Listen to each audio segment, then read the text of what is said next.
Shibam is often called the Manhattan of the desert, but not because of glass towers or steel frames.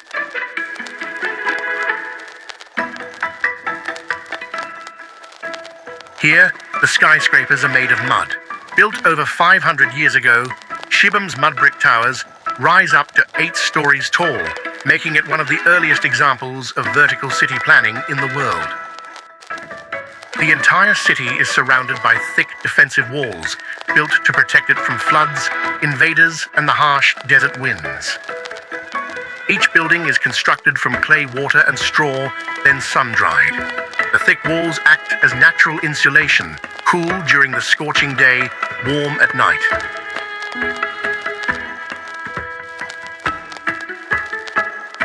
Small windows help keep out sand and regulate heat and light. This smart, sustainable design has allowed the city to endure for centuries.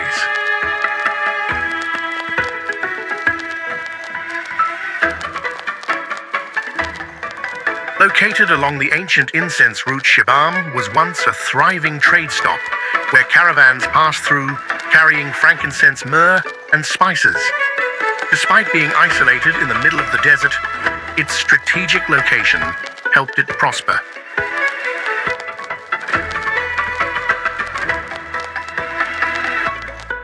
Today, Shibam stands like an open-air museum, a testament to the ingenuity of its builders. Narrow alleys weave through the dense cluster of towers. Many homes are inherited through generations, maintained using traditional techniques. In some places, wooden beams connect upper floors between buildings, allowing neighbors to share food or speak without stepping outside.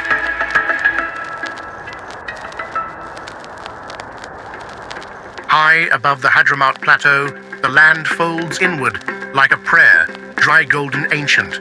There, clinging to the bones of the cliffs, are villages that have watched centuries pass in silence.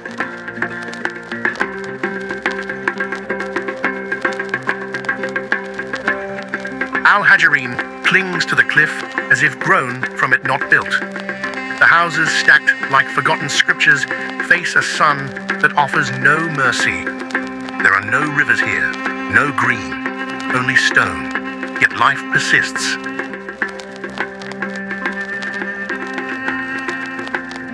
Farther along, the Wadi Al-Jazil appears like a vision, a village suspended mid-breath. Its stone homes perch on ledges carved by time 100 feet above the valley floor.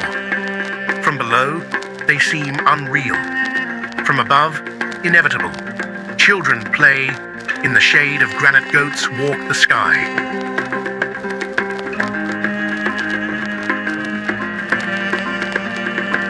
Both villages speak in the language of adaptation.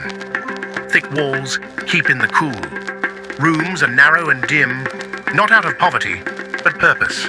Flat roofs double as pantries, beds temples. To reach them is to leave the present.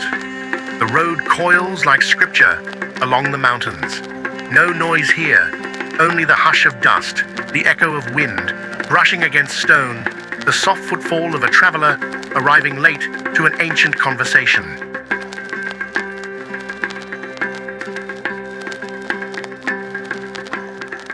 Leaving the cliffside villages behind and heading higher into the mountains, we arrive at Jabal Sabir, a place that feels alive in a different way. Located near the city of Taiz, Jabal Sabir is one of the highest peaks in Yemen, reaching over 3,000 meters at its summit.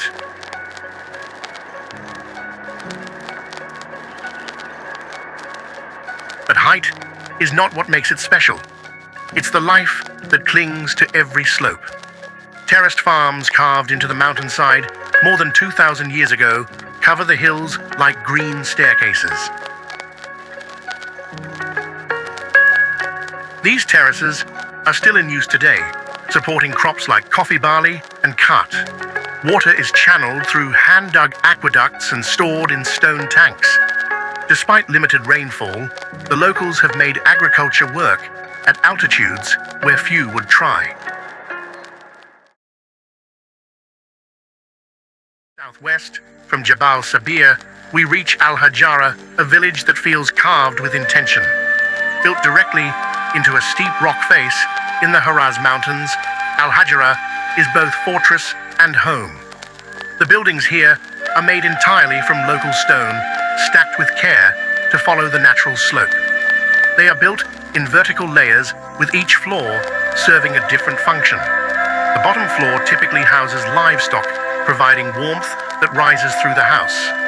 The middle floor is used for storage grains, tools, and preserved foods. The top floor, open to light and air, is where families live and gather. This layout maximizes space while using natural insulation to regulate temperature year-round.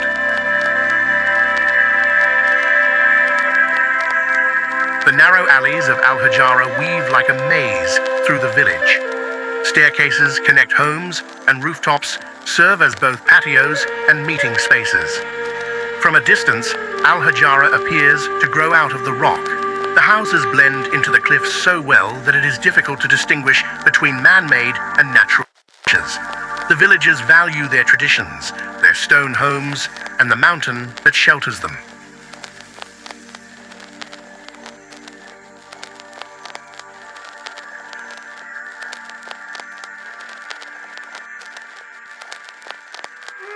Just east of Al-Hajar lies Taiz, one of Yemen's most important and densely populated cities. Overlooking the city is Al-Kahira Citadel, a massive fortress perched on a rocky hill. Built centuries ago, the citadel was once the administrative and military heart of southern Yemen. Its thick stone walls, watchtowers, and arched gates tell a story of power and resilience. The citadel's location is strategic. From its height, you can see the entire city below, an advantage that once helped rulers defend against invasion. Inside, there were once armories, storage rooms, and living quarters for guards and commanders. Over time, it also became a place of governance and ceremony. Taiz itself is a city of layers. Its streets wind along the hills, filled with markets, mosques, and schools. The people here are known for their education and activism, and the city has long been a center of intellectual and political life in Yemen.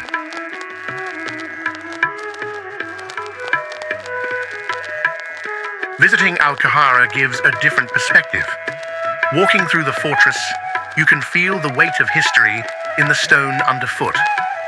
From the top, the view is breathtaking, rooftops stretching across the valley with the mountains framing the horizon. The fortress isn't just a relic, it's part of the city's identity.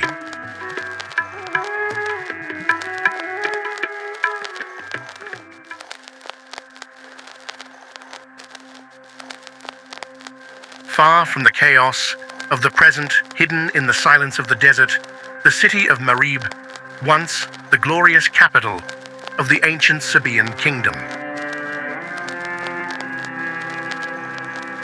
This city, dating back nearly 3,000 years, is closely tied to the legendary Queen of Sheba. It was here, according to ancient texts and oral traditions, that she ruled over a thriving civilization known for its wealth, diplomacy, and devotion to the sun god.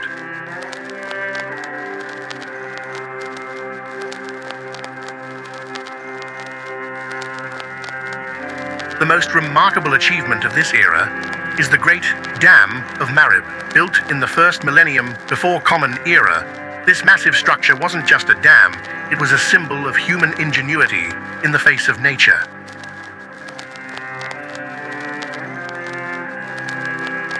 Stretching nearly 600 meters long and rising to more than 15 meters in height, the dam redirected monsoon rains into a sophisticated irrigation network that supported agriculture for thousands of people.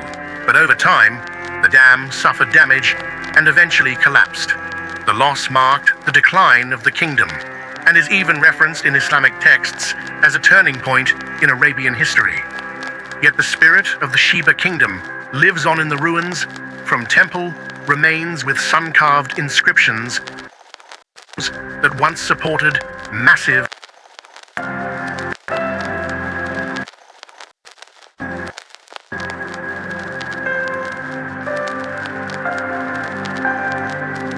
Heading west, we arrive at one of Yemen's rare green gems, Jabal Bura.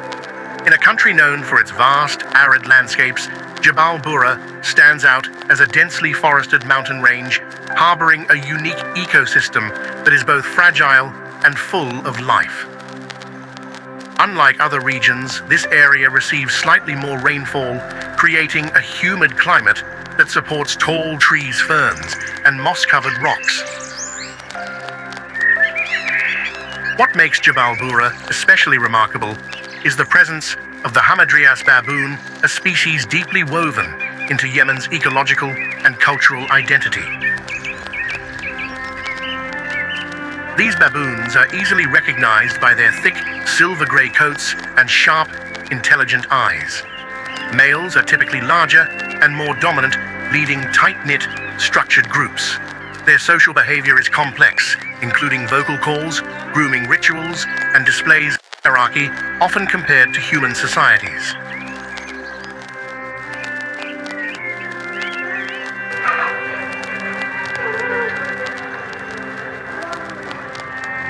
To local people, these primates are more than just animals. They are the monks of the mountain. In local beliefs, Hamadryas baboons are seen as the spirit guardians of the forest, messengers of the mountain gods. Harming them is considered a bad omen.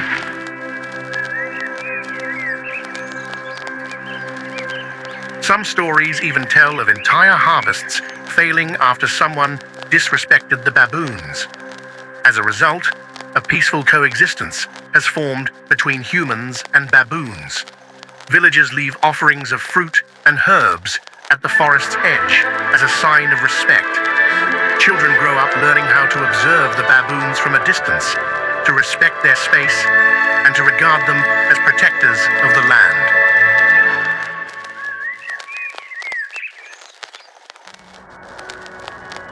At the heart of Yemen stands Sana'a, one of the oldest inhabited cities in the world.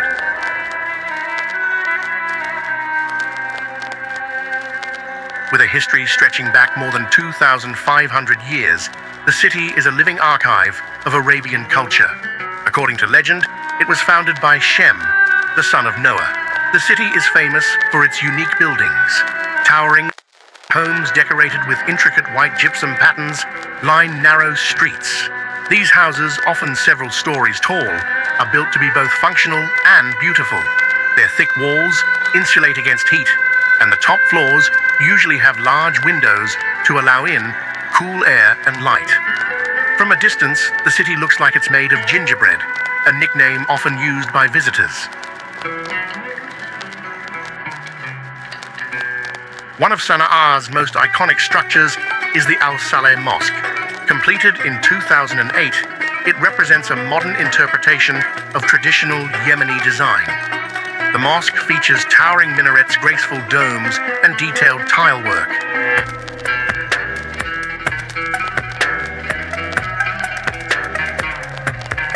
It serves not only as a place of worship, but also as a cultural and architectural symbol of national pride.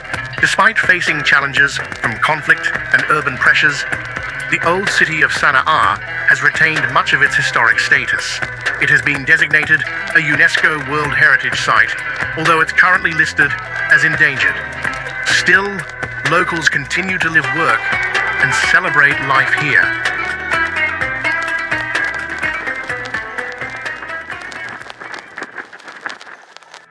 Not far from Sana'a, rising straight from a towering rock, is the Dar Al-Hajar Rock Palace. Built in the 1930s by Imam Yahya as a summer residence, this palace is one of Yemen's most iconic architectural marvels.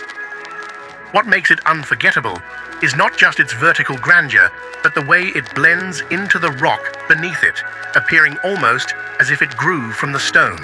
The palace is constructed in layers, with rooms built one atop another, reaching 5 stories high.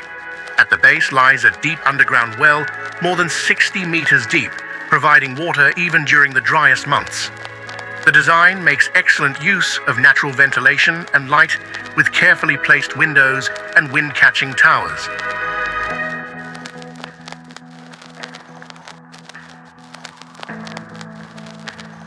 Inside the decor is simple but elegant.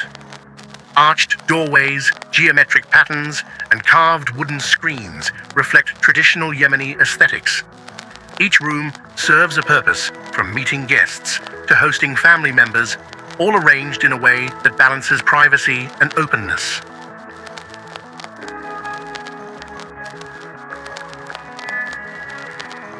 Dar Al-Hajar is more than a palace. It's a symbol of modest royal life and spiritual connection to the land.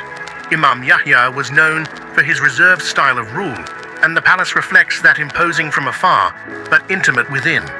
Today, it operates as a museum drawing both local and international visitors.